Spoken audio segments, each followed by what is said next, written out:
Olá, olá! No encerramento, nos últimos dias da Semana da Pátria, no Brasil de 2023, enquanto que o nosso país completou 201 anos de independência, nós estamos vivendo não só uma comemoração cívica, mas também no sul do Brasil, uma das maiores tragédias climáticas que nós podemos enfrentar.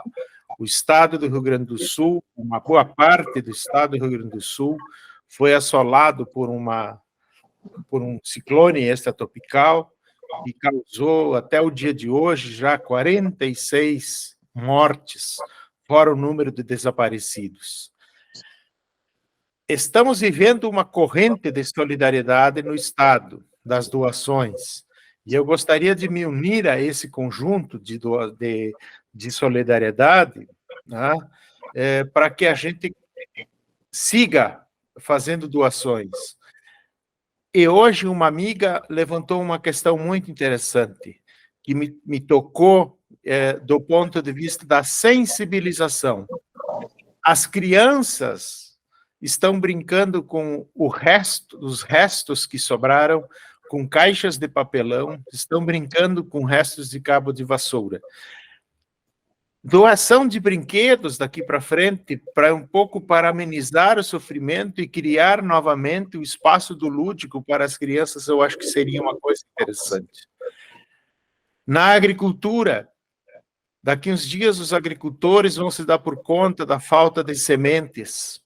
Acho que é um momento de nós podermos fazer doação de sementes, de alguns fertilizantes, de nós podermos fazer doação de ferramentas, tá?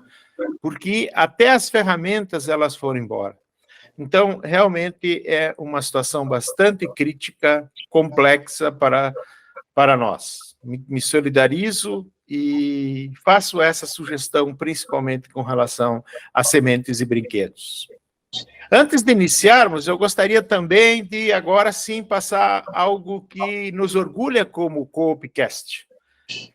A revista, Nuestra Revista, da Argentina, publicada pela FECOSUR, por a Federação das Cooperativas de Telefonia e Serviço do Sul da Argentina, publicou essa semana uma das suas edições. E na página 37, com alegria, tem uma matéria sobre o nosso Coopcast, né? Em que e essa revista ela é uma revista eletrônica que tem uma circulação latino-americana. Então, muito nos orgulha estarmos já com o Coopcast sendo visto, né, pela América Latina fora. Muito bem. Hoje nós temos o prazer, a satisfação de receber o Fábio Roche. Fabinho, posso chamar assim? Pode chamar com Fabinho, mais conhecido como Fabinho. Exatamente, é assim que é conhecido esse líder cooperativista, presidente da Cooperagro Familiar, uma cooperativa que tem sede, que é uma cooperativa de agricultura familiar, que tem sede no município que tem a maior indústria de coletadeiras pensadas para o agronegócio, o grande agronegócio, mas o cooperativismo está lá presente com a agricultura familiar. E é disso que nós queremos conversar com o Fabinho hoje. Muito obrigado por aceitar o nosso convite, muito obrigado por estar aqui no Coopcast. E eu faço aquela introdução, pergunta de sempre para as lideranças cooperativas. Como você entrou no mundo do cooperativismo, uma liderança jovem, os presidentes de cooperativa geralmente são mais idosos, já com mais idade, você é uma liderança jovem, com formação, inclusive especialização em cooperativismo, ou seja, com formação acadêmica na área. Como começou e quando? E conta um pouco da tua história pessoal e da questão do cooperativismo na tua vida. Bem-vindo, Fabinho. Boa tarde ao seu. É um prazer estar aqui conversando com você, né? trazer um pouquinho da minha história e falar de um tema que eu sou apaixonado, que é o cooperativismo, né? Eu sou um jovem, era agricultor, ainda sou agricultor, né? Agricultor de coração. Eu amo a agricultura. E há 9 anos atrás, eu, agricultor, trabalhava como operador de máquinas. Eu já fazia parte de uma associação de piscicultores. Eu era piscicultor e também trabalhava numa associação e tocava a propriedade. E eu recebi essa proposta, né, participando na cooperativa, aqui na Cooperagro. Ela tinha surgido em 2012, e eu comecei a participar na cooperativa com o intuito de vender minha produção de peixes, né, que eu estava criando na propriedade. E quando eu fui começar a negociar esses meus peixes, quando eu vi, surgiu a oportunidade. Eu sempre fui um pouco envolvido de buscar aprendizado junto com a Emater, me envolver em seminários e reuniões, e acabou vindo o convite para mim fazer parte da diretoria, então, da gestão da cooperativa. Mas daí acabou que eu virei o presidente. Estou como presidente desde 2015. Então, após 3 anos de fundação da cooperativa, eu entrei na cooperativa sabendo pouco de cooperativa, com um desafio, né, de fazer tocar essa cooperativa, Cooperagro aqui, de Horizontina, uma cooperativa com 3 anos de história, né. A Horizontina tinha uma feira que se encontrava aqui no local, e com a demanda de programas institucionais, do PA, PENAI, venda para alimentação escolar, surgiu a ideia de juntar essa produção, que o produtor fosse ficar em casa produzindo e fosse ter algum lugar onde é que ele pudesse comercializar os seus produtos. Então, foi me dado esse desafio, sabendo pouco de cooperativa, mas querendo aprender, comecei a trabalhar na cooperativa. Mas você chegou a cursar um curso de pós-graduação em cooperativismo, né? Após isso, me surgiu a oportunidade de fazer o curso de gestão de cooperativas, mas 1 ano após eu ter ingressado na cooperativa. Então, surgiu a oportunidade, me abriu esse leque, e eu me formei em gestão de cooperativas pela Unifil. Que maravilha. Então, abriu mais o leque, a experiência, e a gente está em constante crescimento desde aí na cooperativa Cooperagro. Com certeza. Quantos associados vocês são hoje? Quantos sócios? Cooperativa Cooperagro encontra-se com um quadro social de 140 associados. 140. Mas geralmente nem todos têm uma atuação assim diuturna na cooperativa, né? Os que trabalham diretamente, que produzem aí, fica numa questão de 80 a 90 pessoas, famílias que acabam trabalhando direto com a cooperativa. Tem pessoas que só compram na cooperativa, tem pessoas que vendem seu produto esporadicamente, porque quando a gente fala de agricultura familiar, a gente fala de agricultores que produzem alimento para o seu consumo e acabam vendendo o excedente, né? O produto que está lá na mesa do agricultor é posto para comercialização. Então, a gente vende produtos de época, então tem épocas que o agricultor trabalha com a cooperativa, tem épocas que ele só compra, ele consome os produtos dos demais associados. Então, esse é o intuito da cooperativa. E vai construindo o famoso ato cooperativo, né? A relação que esse associado estabelece com a sua entidade cooperativa, que o ato cooperativo até é uma discussão histórica que nós temos no Brasil com relação à questão da tributação desta relação, né? Mas aqui fica muito evidente na sua cooperativa que é exatamente a sazonalidade dos produtos alimentares, que têm determinadas safras ou determinados produtores especializados em algum tipo de produto e que acabam fazendo um intercâmbio entre o conjunto de associados. Acho que é isso, né, Fábio? Com certeza, isso resume tudo. Resume tudo, é isso aí. E assim, a Cooperagro, ela é um grande desafio, né? Assim, ela é uma cooperativa jovem, ela está aí pouco tempo no mercado, ela foi fundada em 2012 e foi criada por um grupo de feirantes, né, juntamente com o sindicato, Emater, Secretaria da Agricultura, as entidades que representam os agricultores, mais os agricultores, criaram a cooperativa. E ela teve algumas dificuldades no início, faltou experiência. Eu também, quando eu entrei na cooperativa, foi um grande desafio, né? Você Claro. tirar, eu era um jovem, eu sabia trabalhar no interior, eu era agricultor, criava peixe, tinha gado, plantava na Sim. lavoura, e daí você vir, e daí pegar e tocar uma cooperativa, né? Mas não tem muito mistério, você tem que ter empatia, colocar no lugar do associado, botar no lugar do cliente, tentar trabalhar, fazer esse meio campo. É isso que é a fórmula do cooperativismo, né? Isso, eu gostaria de nós aprofundar um pouquinho essa questão, assim, da fidelização e da relação com o associado, que a gente sempre, acho que tem um valor fundamental no cooperativismo, que é a questão da transparência, né, da prestação de contas e tal. Como é que vocês construíram isso dentro de uma cooperativa da agricultura familiar e pequena? Que provavelmente as relações, elas são muito mais próximas, né? Elas são muito mais olho no olho com o associado, né? Com certeza.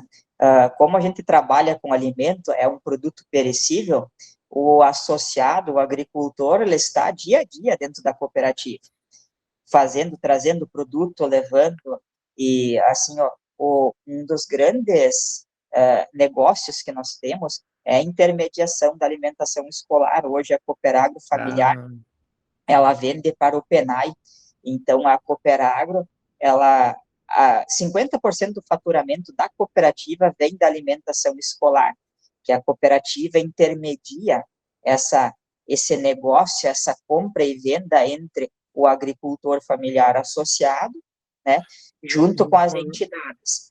Por que esse foi o objetivo de criação da cooperativa? Uma licitação, uma chamada pública de compra de alimentação escolar da agricultura familiar. Se cada agricultor vai ter que fazer esse processo individualmente, vai ficar muito difícil. Às vezes o agricultor não vai entrar em todo o processo de licitação por produzir somente alface ou somente algum panificado. O que a cooperativa faz? Ela veio para pegar o todo, o pacote, e representar todos os associados.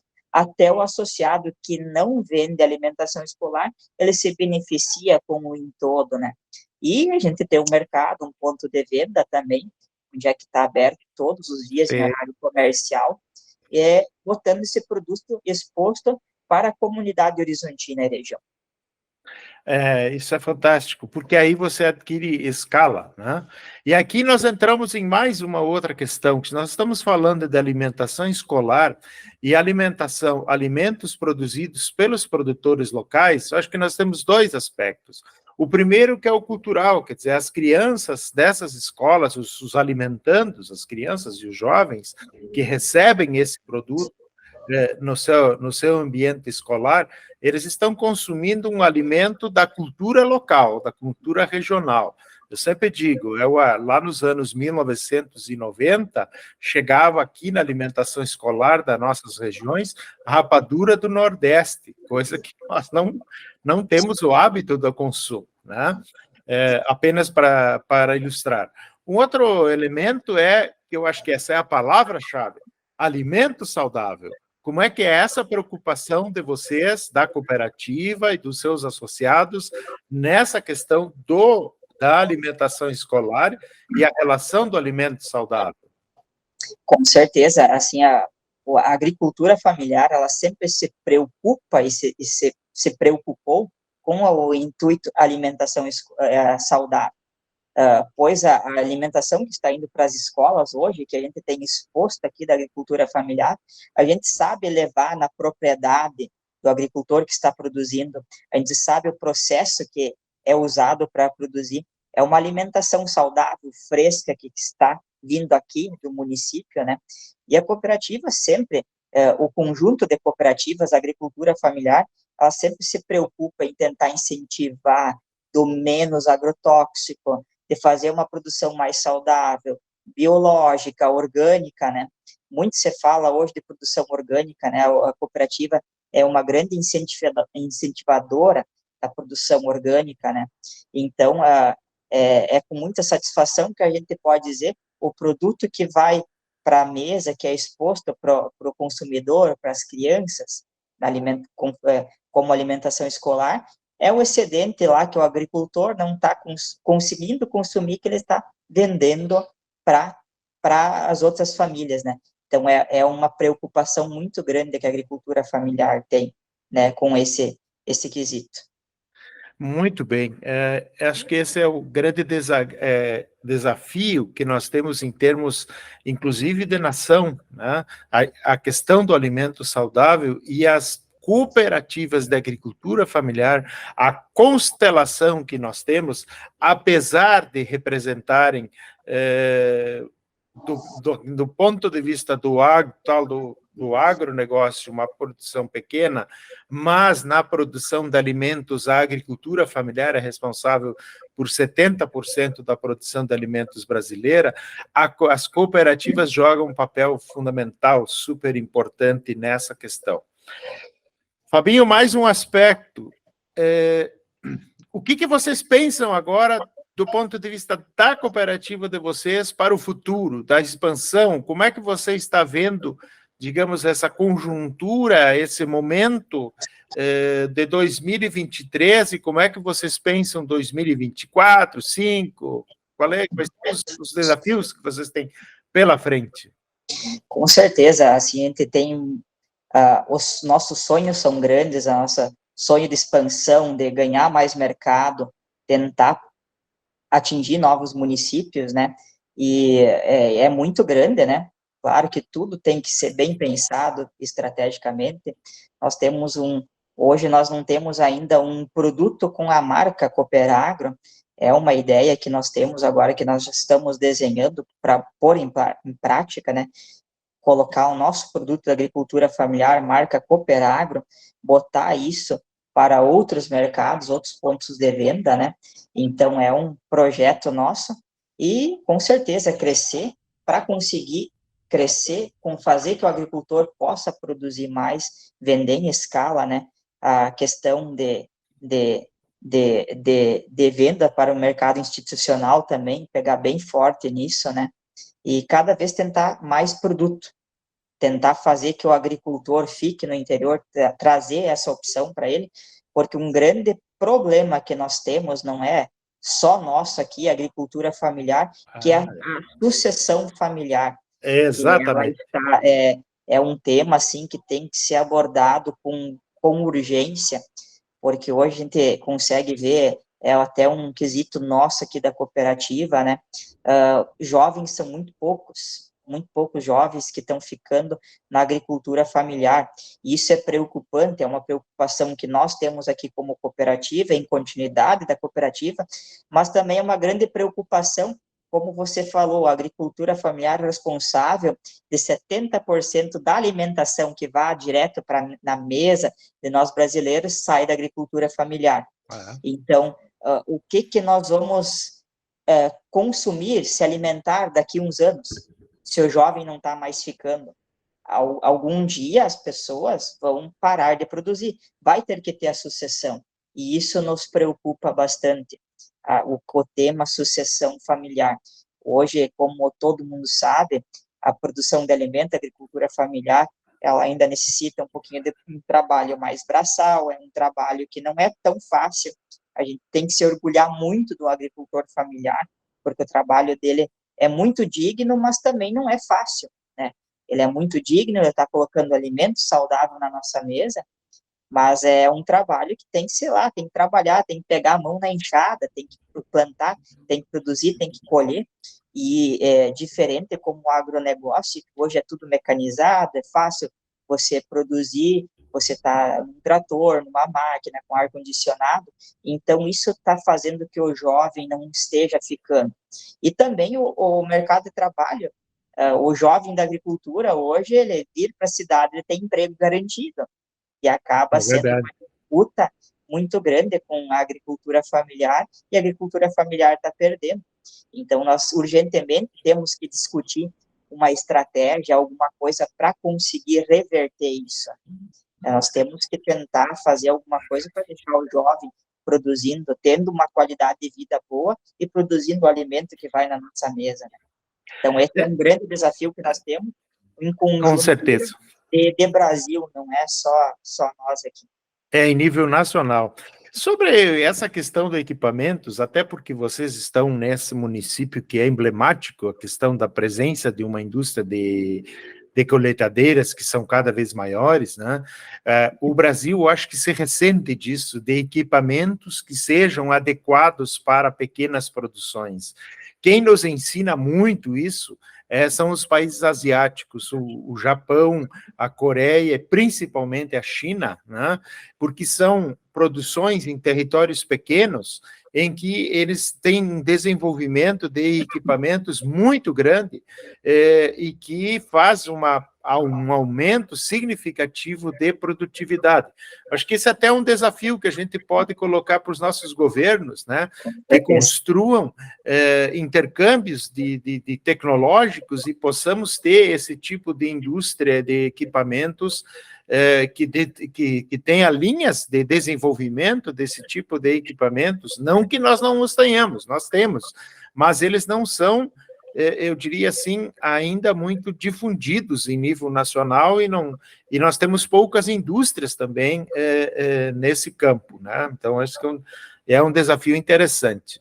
Mas, Fabinho, eu queria também, eu vejo que você veste a camisa da Unicoper, né? De uma união de cooperativas, enfim, uma cooperativa de segundo grau que vocês têm da agricultura familiar na região de atuação do noroeste do estado do Rio Grande do Sul. Me conta um pouco, conta para os nossos internautas essa experiência, Fabinho. Com certeza, como eu já vim falando, está fazendo 9 anos que eu estou presidente da Cooperagro, né? E agora 2 anos que eu estou como presidente da Central de Cooperativas Unicoper. Ela é localizada no município de Santa Rosa, né? E ela é uma central de cooperativas, onde ela é formada por 14 cooperativas da agricultura familiar da região e do estado, né? Tem uma de Erechim, uma que é lá do litoral. Então, são 14 cooperativas que se uniram para formar a Unicoper, com o intuito de representar as cooperativas, fomentar o surgimento de novas cooperativas, né? E a Unicoper, ela já tem 21 anos de atuação. Ela está com 21 anos de atuação, atuando muito forte na questão em defesa da política, né? Muitas leis que hoje existem, tipo PENAI, várias leis ou discussões da agricultura familiar, a Unicoper esteve presente no passado lá para fazer isso surgir. Claro. Então, a Unicoper, ela é muito forte politicamente perante a agricultura familiar. Esse é algo que não aparece, mas é a importância das cooperativas, como todos os segmentos de cooperativa, desde os agronegócios, de crédito, de saúde, as cooperativas estão muito presentes entre as discussões políticas representando o seu associado. Então, a Unicoper, ela tem uma grande atuação nisso, e também no surgimento de novas cooperativas. A cooperativa Cooperagro aqui de Horizontina, que eu estou também como presidente, ela surgiu em espelhamento à Unicoper, ela foi fomentada pela Unicoper. Então, é com imensa satisfação que hoje eu estou também à frente da Unicoper, né, como presidente, e é muito gratificante o papel que ela desenvolve para a agricultura familiar, fazendo essa intercooperação entre as cooperativas, buscando o produto da região e fazendo ele circular entre as suas cooperativas afiliadas. Então, esse é o papel da Unicoper, fomentando sempre a produção e o consumo de alimentos orgânicos. Então, esse é o grande papel da Unicoper. Que desafio, que lindo desafio. Quantas cooperativas? Desculpem, 13, né? São 14 cooperativas. 14 cooperativas, né? Que estão aí nessa região Santa Rosa, Santo Cristo, Horizontina. Criciúmal tem alguma? Criciúmal não faz parte, tem uma ok. cooperativa, mas não faz parte da Unicoper ainda. Nós temos em Horizontina a Cooperagro, Tucunduva a Coopervino, Ok.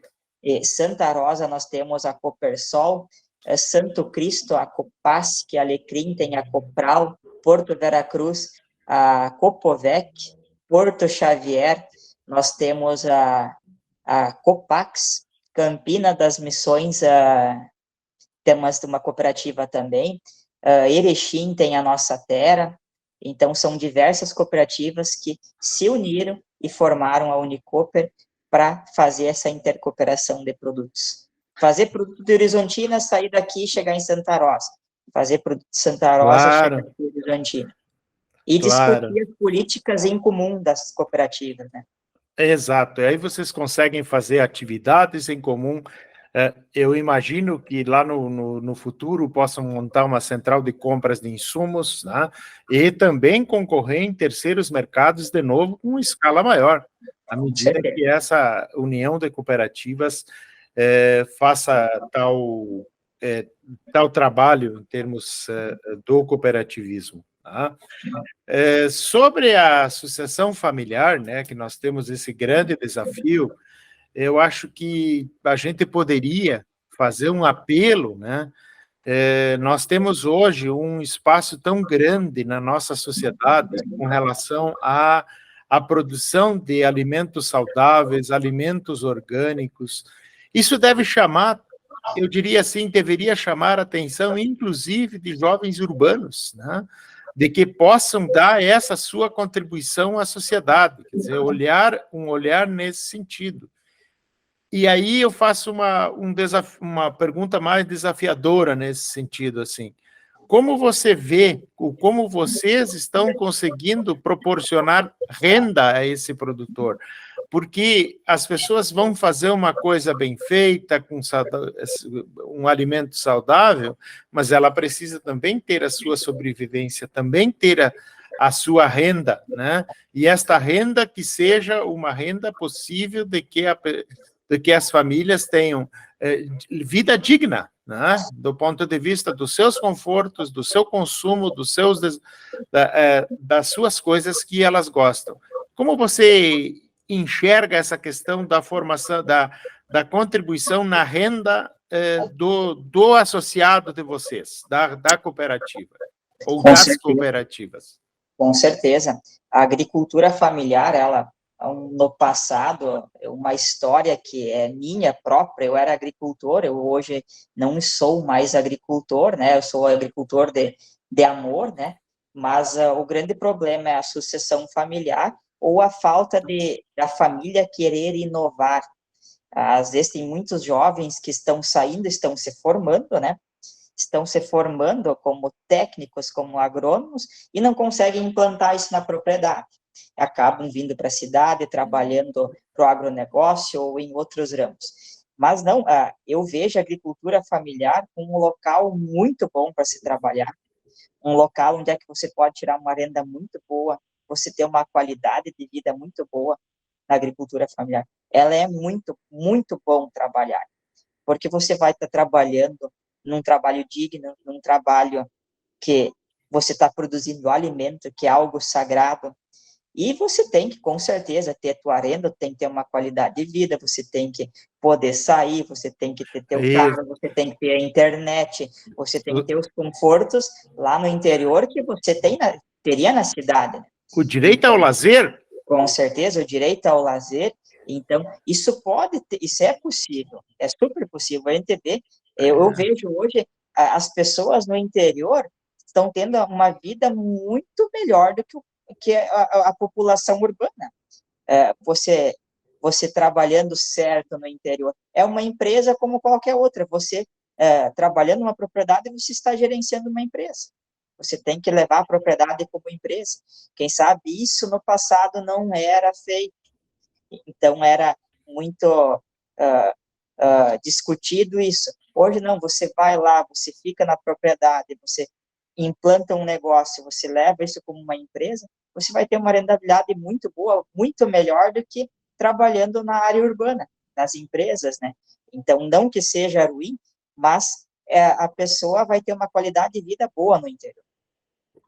Com certeza, acho que esse é o grande desafio que o cooperativismo nos coloca, e também não é um desafio, é uma oportunidade que o cooperativismo gera, né? À medida em que esse produtor, seja ele jovem ou não, ele tem uma relação institucional, ele tem uma relação de onde ele vai buscar a comercialização do seu produto.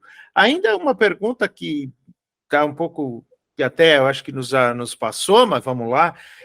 Como é que é o processo de assistência técnica? É Emater, os municípios que têm, ou inclusive vocês têm algum trabalho de assistência técnica em termos de melhoria de produtividade, de levar novidades ao associado, de ajudá-lo nessa questão da produção e produtividade?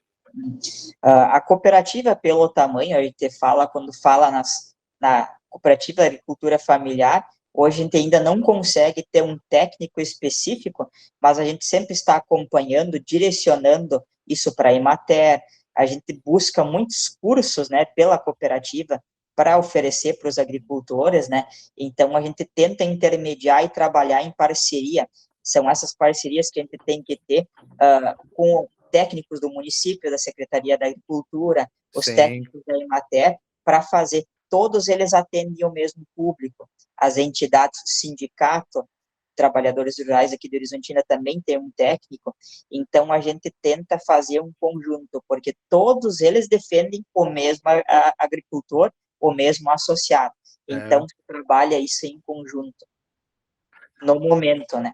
Mas não se descarta a gente ter um técnico com o crescimento da cooperativa, com a demanda, vai chegar no ponto que nós vamos ter que ter um técnico só acompanhando a produção do agricultor, né?